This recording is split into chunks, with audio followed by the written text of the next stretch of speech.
Hey guys, and welcome to PixelCherryNinja's channel,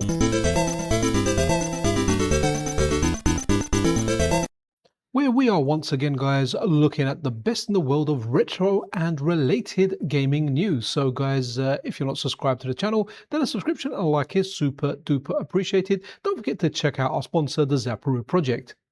Anyway, what are we beginning with today? Let's pause this and let's see where we are beginning. Right, here we are, guys. So for the MiSTerFPGA, don't forget to like and subscribe, guys.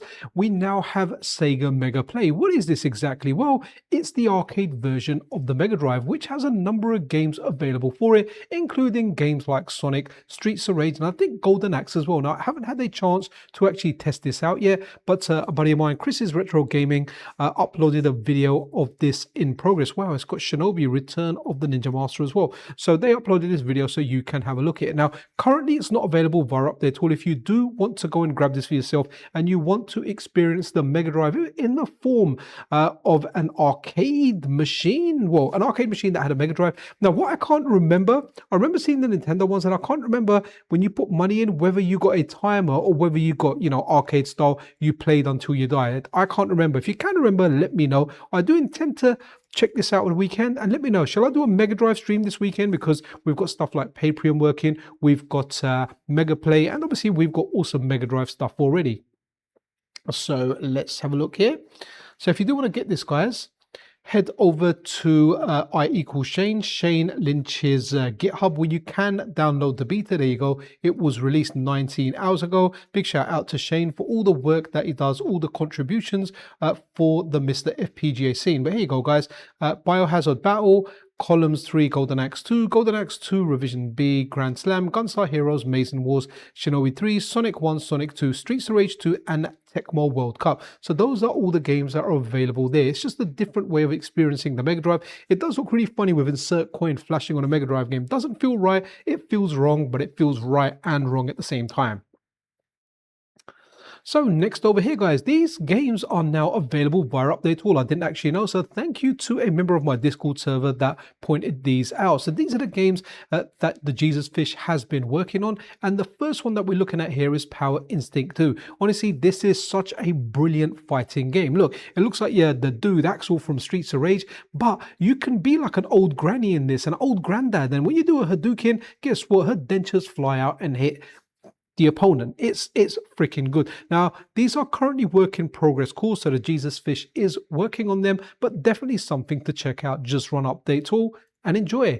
Now, the second game here is not one that I'm familiar with, or if I am, I just never remember. Oh, I have played it actually, because I remember that, was it a dog with boxing gloves? I definitely remember that title. And the other one there is a granny. So this one here is called Gogetsuji Legends, right? Okay, so that's the other one here. So kind of good stuff here. Again, a goofy fighting game with crazy characters. Look at that granny jumping, biting doggy with boxing gloves on. And those two dudes at the back, they remind me, is it from Samurai Shodown or World Heroes that I'm thinking? But very, very interesting. Love getting this stuff. Goofy games. Go play these on your MiSTerFPGA. Just run updates all.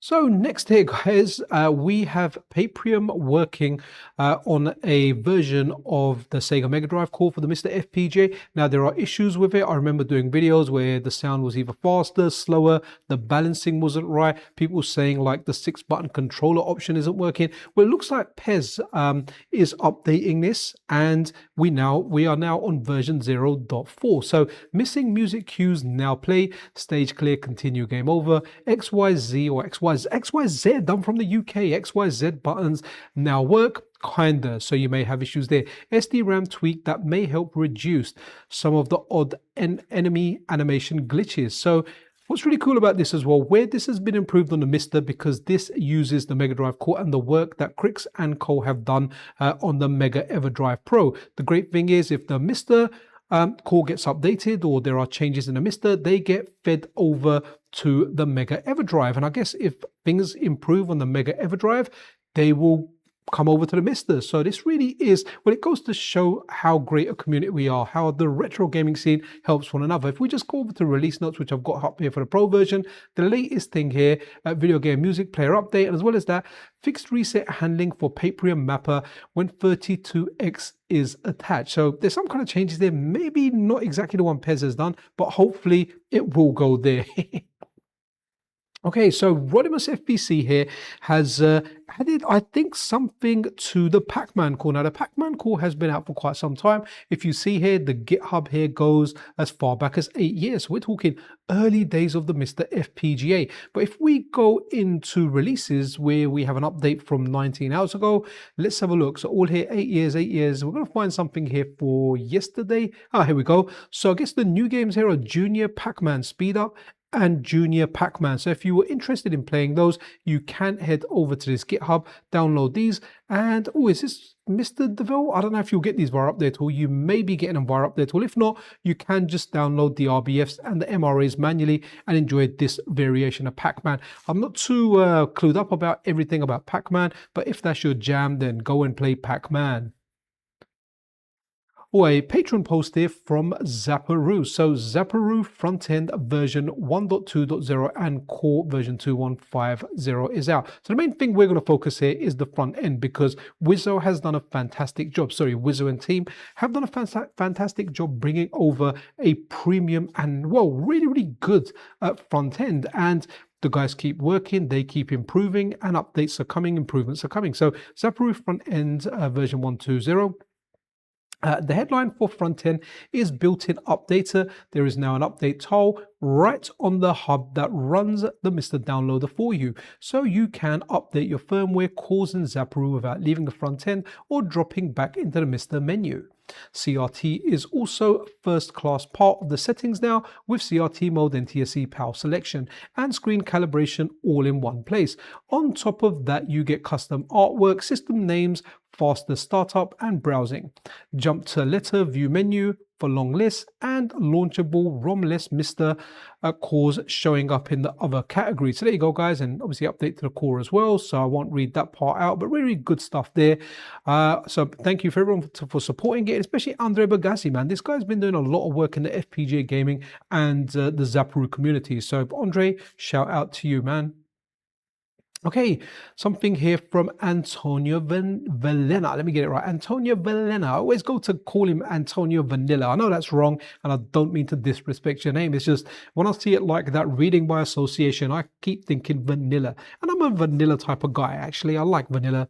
Oh, do I like lemon ice cream? But anyway, back on point, Pixel, you keep drifting off.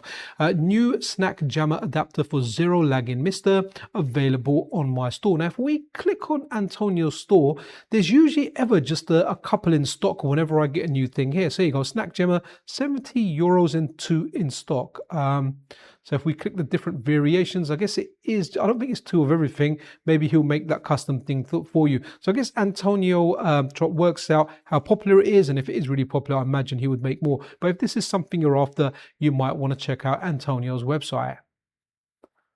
Oh, okay, guys, kind of sucky news here, man. So Micron locks in historically high memory prices for 5 years. So essentially what this means is when it comes to memory, when we're talking about RAM, and I guess to some extent SSDs may be covered in this as well, though not exactly sure. So what it means is they're at a historically high price, but they have locked in prices with some of their major customers. Well, I guess which will be AI companies that are buying up all the memory. I mean, it's crazy now, right? What people are paying. I went to have a look on Prime Day for even an SD card. A 1.5 terabyte that I bought for £80 a couple of years ago was now like 180, more than twice the price. But what this means is where they are locked in at high prices, it means if the market goes up, they'll still pay the price that they're locked into today. But if it goes down, they still have to buy the price that they're locked into. But what that means for us as a consumer is this stuff just ain't going down, man. RAM prices, people are thinking there's going to be a crash, it's going to go down. It doesn't look like it's going to happen for the next 5 years, and that kind of sucks, guys. I've given you a layman's version because I'm a layman, and I only understand it as a layman's version because I literally had to ask my friend, give me the rundown of what it means, and he said, Pixel, if you want memory, and if you want RAM, if you want storage, that stuff ain't going down, man. I kind of regret I've got PC I bought last year was 32 gig DDR5 with 4 terabyte storage. I kind of wish at the time I just went 64 and 8 terabytes, but here you go. I mean, I'm getting by. I don't really play anything new. I just do this video stuff. Right, okay, what we got here? Right, okay, and here we go, bad news here. And in all honesty, I'm going to be completely honest, I really don't give 2 cents about the Xbox. For me, it's a dead system because anything that I want to play comes out on the PC and I'm happy playing that. I know some people like it, cool, you like it. For me, to be honest, ever since the 360, I bought the Xbox One, it's been kind of dead. So when it comes to the series, I have zero interest in buying it. It doesn't matter, they can put it up by 1,000, they could even reduce it to half the price. I'm not interested. But for those that are, Xbox is increasing the price of its Xbox Series XS console starting in August. There you go. So the 512 version of the S from $400 to $500. The Xbox Series S 1 terabyte for $450 to $600. Wow. Xbox. Wow, that's a big increase. What we got here? That's a 33% increase if I'm doing the maths in my head correct. So Xbox Series X 1 terabyte $649 to $800.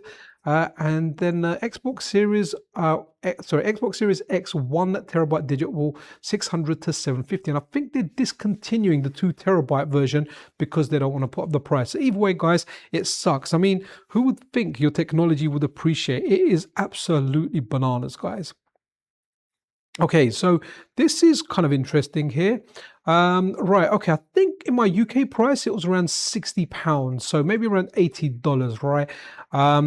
So over here, Centipede 45th anniversary My Play watch. So if you want to get a watch with Centipede built in, Atari, kind of coolish looking. I don't like wearing watches. My hands are free. Ever since I got a phone, I just never saw the need for getting a watch. But if you do want one, I mean, these kind of look cool, man. A watch with Centipede on there. You've probably got other options that let you play lots and lots of games, like an Android watch or something, or maybe an iPhone one. But this is nice. If Centipede was your jam, you've got a kind of watch to celebrate the 45th anniversary. Wow, we're all getting old.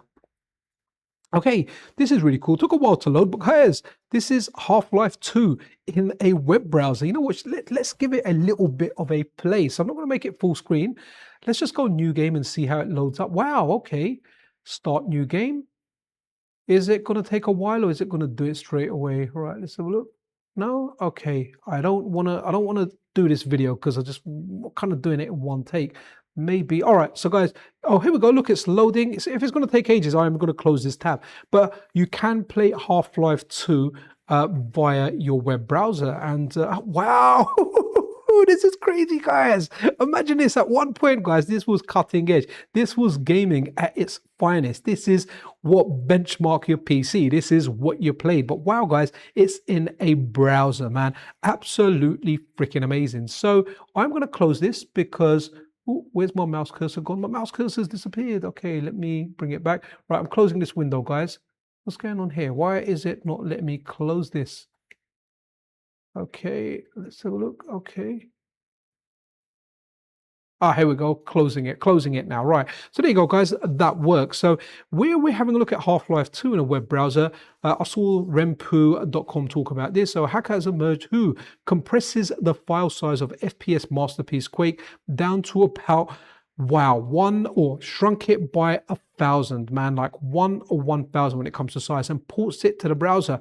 While the shareware version of Quake released in 1996 was 9 megabytes, this unofficial browser port of Quake runs at just 13 kilobytes. That's insane. That's what's so amazing. Playable at the link below. Right, I'm not going to press that. Okay, you know what? Who am I kidding? Let me press it. Let's have a look how it does. Let's see how quick it loads. All right, let's go play. I imagine it will play very, very quickly. Oh, wow, guys, look at this. Wow, this is nuts. Hey, where's my phone? Oh, wow, okay. Hey, guys, look, Quake in a browser. Okay, wow. Honestly, amazing. Absolutely amazing. Right, okay. We're not here to play Quake, so let's close that. Let's move over to the next one, guys. Okay, this looks really, really cool. This is something I've had my eye on for some time. So this is Fight Forever, or the Fight Forever project, guys. And you know what? It just looks wicked. It's like a take on Final Fight with lots and lots of characters in here, man. I mean, what we got here, obviously we've got Relento here, you're fighting a lift normally, but we've got different characters in here, man. Captain Croye or Choye, whoever that is. Sorry, not familiar with that character. Let's go down a little bit and see what it gives us. Let's go a heck of a bit down and see what we got. But guys, looks interesting. Looks like you can play maybe 3 or 4 players. Well, definitely 3 players here. So yeah, really looking forward to this. I like Final Fight. When I see stuff like this, it just looks so darn cool. And that guy that we've got is actually, what guy is that? Is that from the Game Boy version or is that guy from Alpha? But either way, very, very interesting. Oh, like and subscribe, guys. Don't forget.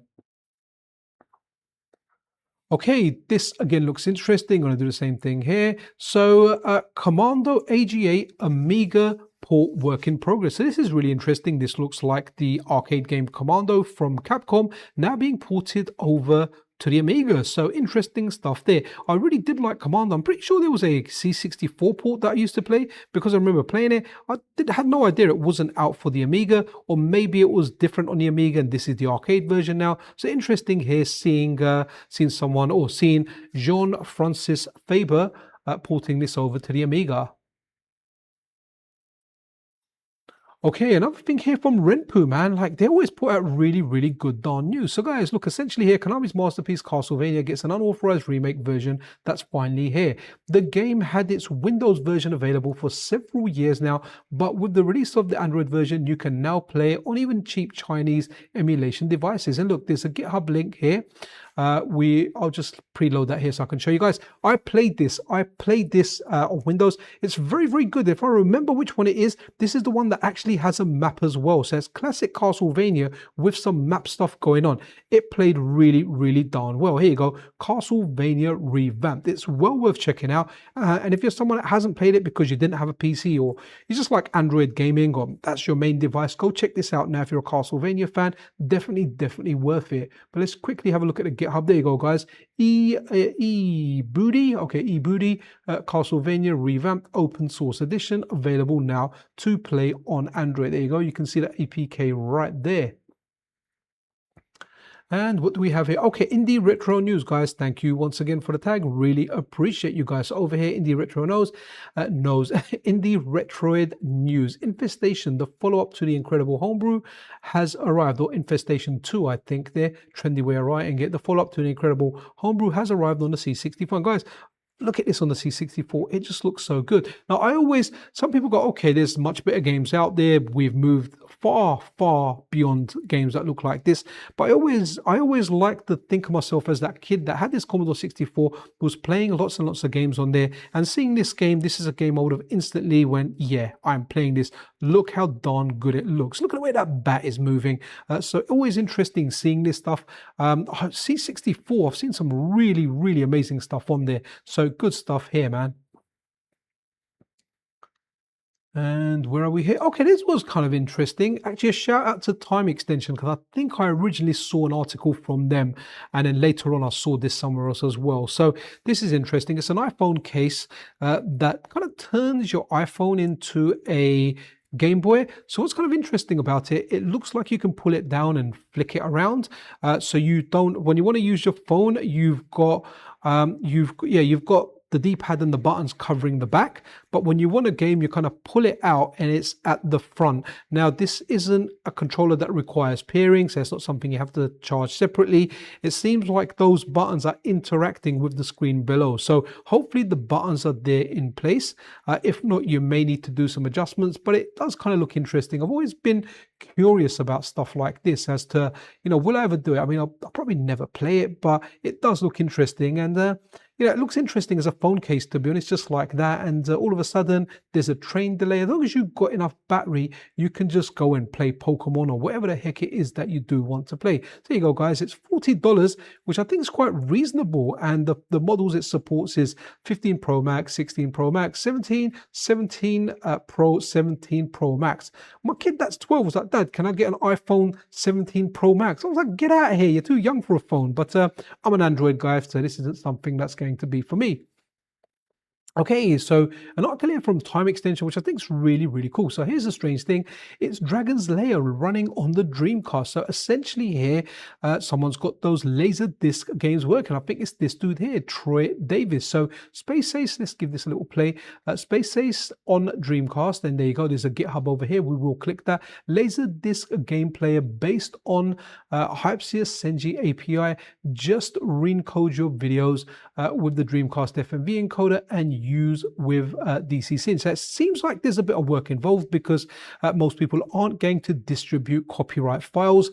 So they'll give you the tools that you need, but you'll likely have to do a lot of conversions, and there's a bit of work, more than like just applying a patch. So there's some work involved in order to get these working. I'd like to test these. There's a friend of mine who's really into Dreamcast, and he does a lot. So he may be able to help me to get these. And I like doing Dreamcast live streams on the channel, and it'll be interesting to check this. There's another one I want to check on the Dreamcast we had a look at yesterday, that Premier 11, that new Atomiswave game. So very interesting there. And what we got here, we got Dragon's Lair here. Let me just stop this. I don't know why. While I do the videos, I don't like lots and lots of stuff running. And look over here, guys, we have Dragon's Lair running on the Dreamcast. Do I like it? No, man. It's a quick time event game, and I have to learn lots of stuff. So, but it is a good game, and it was very cutting edge for when it came out. It literally was like a cartoon, and now you can have that cartoon on arguably the best console of all time, the Sega Dreamcast. So thank you, Time Extension, and thank you, Troy. Okay, guys, this is interesting. So let's finish the roundup with this. And this one over here, Tekken Cartoon official teaser trailer. Now let's go ahead and kind of watch this trailer here. So guys, over here, I mean, this looks really darn good. And the reason that I like it is my kids watch a lot of well, they used to watch the Teen Titans. Now I've only joined them when they're watching it. So I've gone down, I've watched it with them. I've liked it. Let me just skip it a tad bit. There you go. Tekken Cartoon, guys, and it looks really darn good, and I hope it's got that Teen Titans kind of comedy kind of vibe with it. What's that? Is that Bear? Is that Kuma? Was it Kuma and Panda? That's Yoshimitsu doing his hop. By the way, I just bought Tekken 8, hopefully to play on the Steam Deck online. I'll probably get battered when I go online, but yeah, I kind of wanted to. I want a fighting game to play on a handheld. Hopefully Tekken's the one, where people are playing and there's competition. But there you go, guys. That looks really interesting to say the least. I hope it turns out to be good. I will watch an episode or two of it. It's Tekken. It looks cool. But guys, that's kind of it for this video. Be freaking awesome to one another. If you're not subscribed, the subscription and a like is always super duper appreciated. If you wish to support my work further, I do have a Patreon and membership options. But that's it, guys. This guy signing out. Yeah, PixelCherryNinja out.